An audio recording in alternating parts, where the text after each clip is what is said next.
Swipe left. Swipe right. In the split-second flick of a thumb, a person is judged, accepted, or dismissed.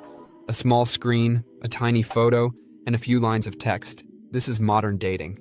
Tinder launched in 2012. What began as a novel app designed to connect people nearby quickly evolved into a cultural phenomenon that reshaped not just how we date, but how we think about attraction, connection, and even ourselves.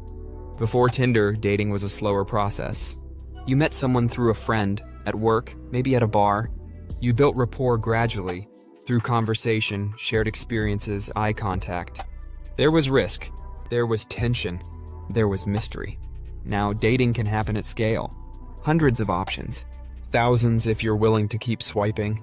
You no longer need to leave your home to meet someone new. But with this explosion of access comes an unexpected cost. Decision fatigue, shallow interactions, and a sense that maybe, just maybe, no one is ever quite good enough. At the core of Tinder's appeal is the illusion of abundance.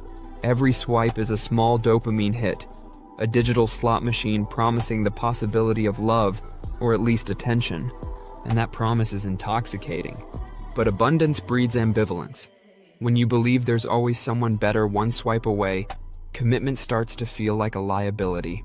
Why invest in one person when the algorithm is already lining up the next? For many, this has created a paradox. The more people we can meet, the harder it becomes to connect deeply with any one person. It's not that love is dead, it's just more distracted than ever. Tinder and apps like it have also transformed dating into a form of performance. Photos are curated. Bios are optimized. Conversations are often scripted. You're not just presenting yourself, you're marketing yourself. And in that process, something real can get lost. The emphasis on appearance, speed, and instant gratification has tilted the balance towards superficiality. This doesn't mean that genuine connections can't be made. They can. They do. But the environment is fundamentally different. The incentives have shifted. For women, this often means sorting through an overwhelming number of low-effort messages. For men, it means competing in a hyper-selective marketplace where a tiny percentage of users capture the majority of attention. It's a system that rewards extremes, either striking looks or standout profiles, and leaves many feeling invisible. Beyond the individual level, Tinder has started to shape cultural norms. Hookup culture, once the domain of college campuses and big cities, has become more mainstream. Traditional courtship rituals, calling, planning dates, slowly getting to know someone, have given way to ghosting, breadcrumbing, and situationships. Even the language around dating has changed. Words like orbiting, cuffing season, and benching have emerged to describe behaviors that, while not entirely new, have been amplified by the app experience. Yet it's not all dystopian. Tinder has empowered people too. It's helped the shy find confidence, the lonely find company, and in many cases, the lost find love. For those in marginalized communities, it's provided access to dating pools they might never have encountered offline. The app's influence isn't inherently good or bad.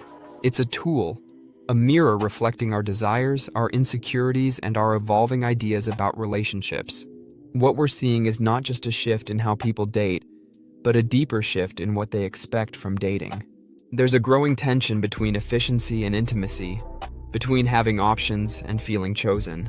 Some are beginning to rebel against the gamification of dating, choosing instead to meet people through shared interests, offline events, or slower platforms that prioritize conversation over convenience. Others lean fully into the Tinder model, optimizing every aspect of their profiles to improve match rates, treating dating as a numbers game. Neither approach is wrong, but both raise the same quiet question. What are we really looking for? Connection? Validation? Escape? In an era of endless swipes, the real challenge may not be finding someone, it may be slowing down long enough to truly see them. Because ultimately, dating isn't just about finding another person. It's about finding a rhythm between two people in a world that never stops moving. And that requires more than an app. It requires attention, vulnerability, patience.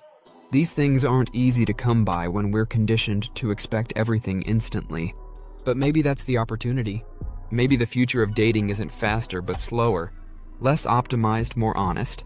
Less filtered, more human. Tinder didn't kill romance, but it did change its terrain.